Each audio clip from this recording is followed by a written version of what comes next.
wag niya akong pagsabihan kung ano yung dapat kong gawin. Ako na daw dapat ang umupo doon at sumagot, sabi ni Martin Romualdez. Dapat na siya sumipot at mag-oath at magsalita at mag-explika kasi lahat ng mga opisyalis niya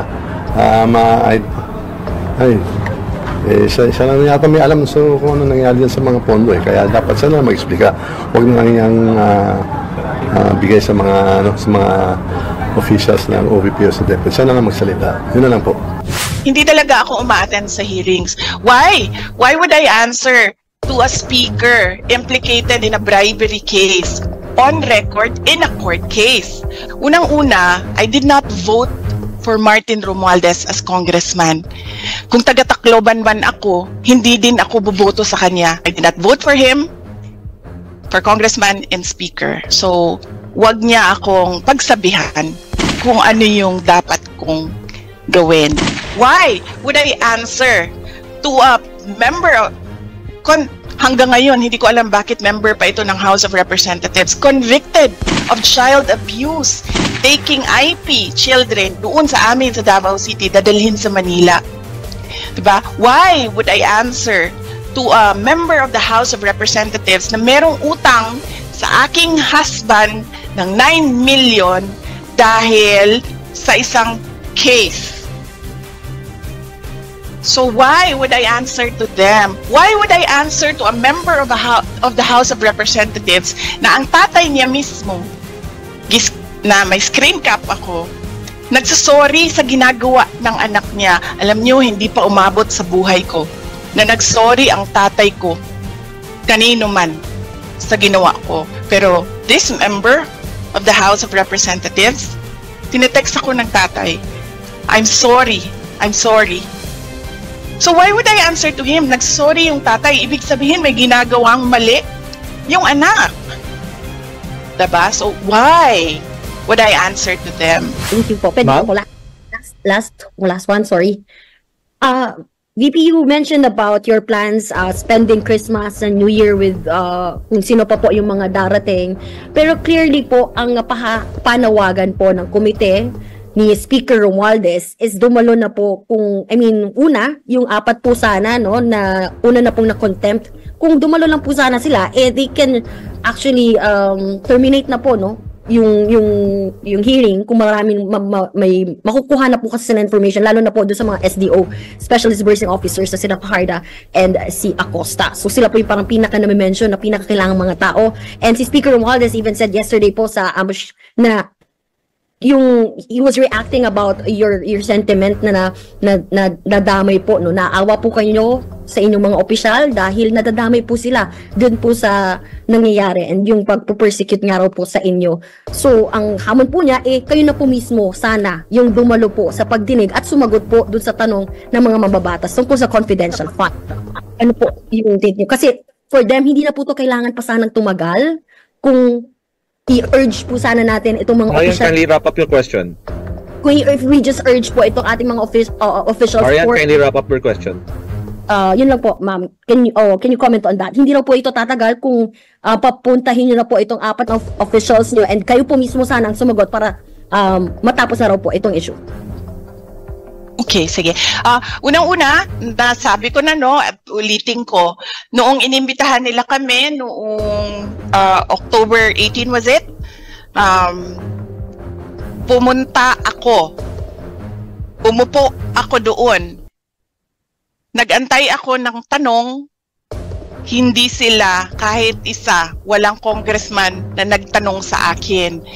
And because I felt na sayang yung oras ko na nakaupo doon, na walang nagtatanong sa akin, nagpaalam ako ng maayos, pinayagan ako ng maayos, nagpapasalamat ako na umalis. So, I am not at their beck and call na tatawagin ka, pauupuin ka doon, gagamitin yung buong araw mo, yung buong oras mo, tapos lang itatanong sa iyo. Diba? Kami may respeto kami sa oras nila, dapat magrespeto din sila sa oras ng mga resource persons na tinatawag nila tapos umuupo doon nang wala namang tanong. Okay? So, I do not understand saan nanggagaling yung sinasabi nila na hindi uma-attend, hindi sumasagot. Umupo ako, walang tanong. At ang next is, ako na daw dapat ang umupo doon at sumagot, sabi ni Martin Romualdez. Unang-una, I did not vote for Martin Romualdez as congressman. Kung taga-Tacloban man ako, hindi din ako boboto sa kanya as congressman. I do not gave him my trust and confidence as congressman. I did not vote for him as Speaker of the House of Representatives. Diba? So, kilala ko siya as Martin Romualdez, but I did not vote for him for congressman and speaker. So, wag niya akong pagsabihan kung ano yung dapat kong gawin. And then, doon naman sa apat, lagi kong inuulit-ulit yan. Hindi ako yung uupo doon, sila yung uupo doon, sila yung iinsultuhin, sila yung babastusin, sila yung mamaliitin. So, kailangan yung tao ang mag-decide, kakayanin ko ba ito o hindi? Kung kakayanin ko ito, pupunta ba ako o hindi? I cannot tell people what to do, especially if it will put them under so much mental stress and torture. So, ang akin lang, kung ano yung desisyon nila, yun yung susuportahan ko. Thank you very much. VP, just to clarify lang po, the first hearing where you attended po, hindi raw po kasi kayo nag-oath, kaya hindi po nila kayo tinanong yung oath po na which you will say the truth na nothing but the truth po. Kaya hindi na po sila nagtanong. Yes, opo. Kasi po, sinasabi ko, unconstitutional yung rules nila. They interchange persons and witnesses doon sa rules nila. They say inquiry, they interchange inquiry and investigation doon sa rules nila. Walang investigatory prosecutorial powers ang Congress. They can only do in aid of legislation, and they must respect the rights of persons appearing therein. But hindi na natin nakikita yun ngayon. Nakikita nyo kung ano-ano na lang gusto nilang sabihin. Ano bang tawag yan? Defamation. Nakikita nyo, defamation ng pagkatao ng mga uma-attend. Walang rules. Ginagawa nila ng rules as they go along. Wala silang pagrespeto sa Constitution na dapat sumusunod sa Constitution yung rules nila. My position is they have unconstitutional rules. Tinatamad lang talaga ako umakyat doon sa Supreme Court para questionin yung rules nila kasi ang gusto ko, hayaan sila kung ano yung sabi ni Saya pa kung sa ilang ibati, pasagdi na sila. Okay. Next question, Red, Manila Times. Red? Hi, ma'am. Ma'am, good evening po, ma'am.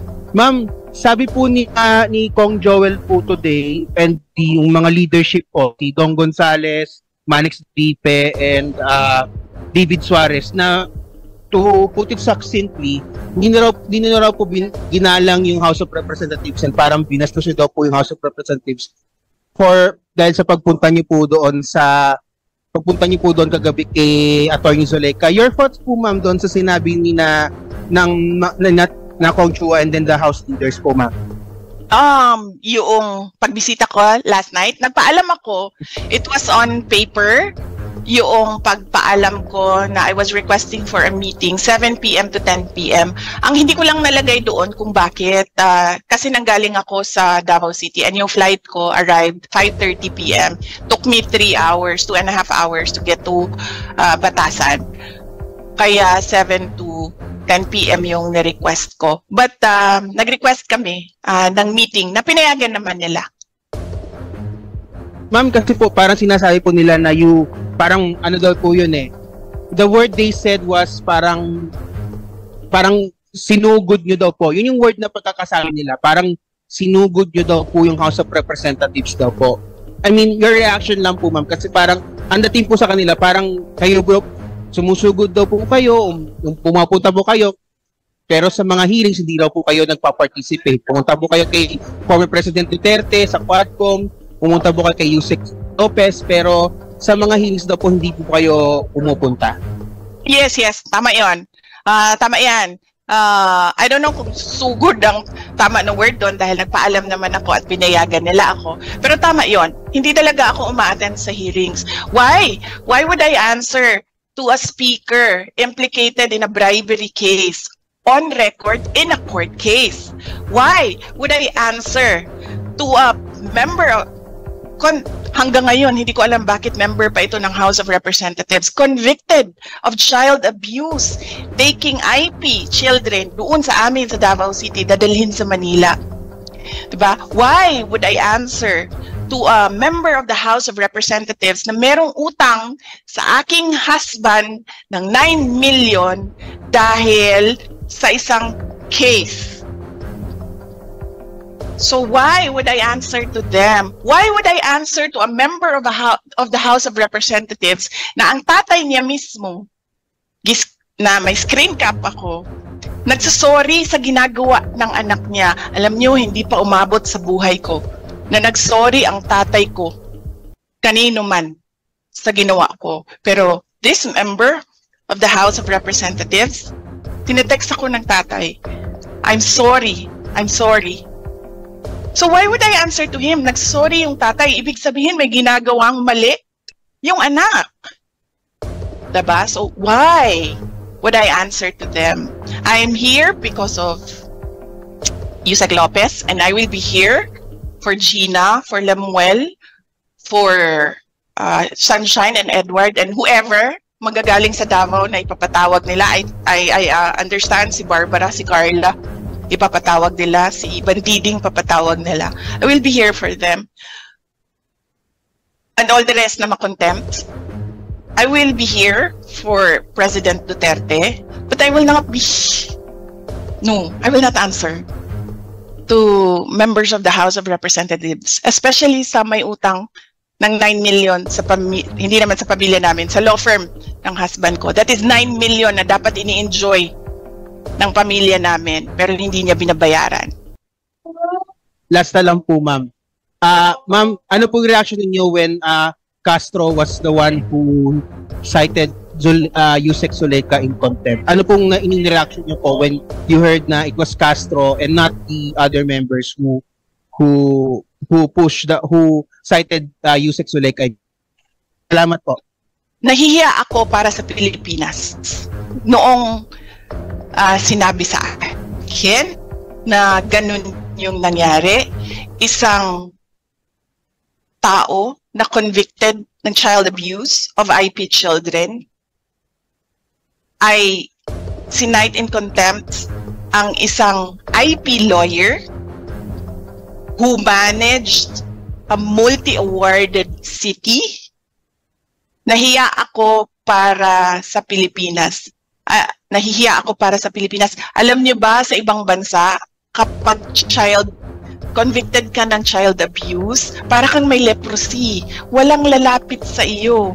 Walang tatanggap sa iyo sa trabaho. Mas mataas pa ang mga taong may leprosy kesa sa mga taong convicted ng child abuse sa ibang bansa. Pero dito, sa ating bansa, ang isang tao na convicted ng child abuse, may power.